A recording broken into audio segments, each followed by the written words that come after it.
По реакциите во јавноста, српската полиција го затвори парамилитарниот младински камп организиран од, како што јавија српските медиуми, руски и српски ветерански и патриотски групи на Златибор.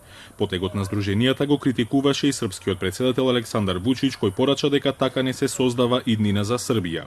Ono što se zbivalo na Zlatiboru sa ovom našom dečicom, ovim tinejdžerima, ja bih zamolio samo roditelje,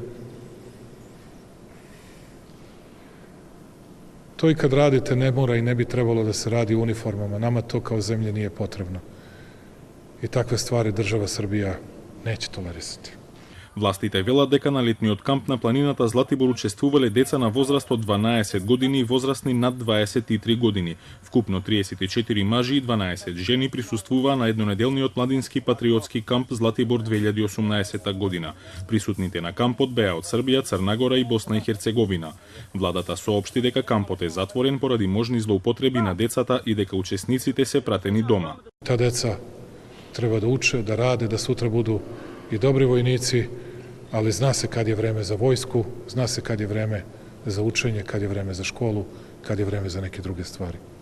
Во кампот кој требало да биде отворен од 9 до 18 август, младинците учеле основни техники на преживување во природа, вклучувајќи и како да се однесуваат во борба.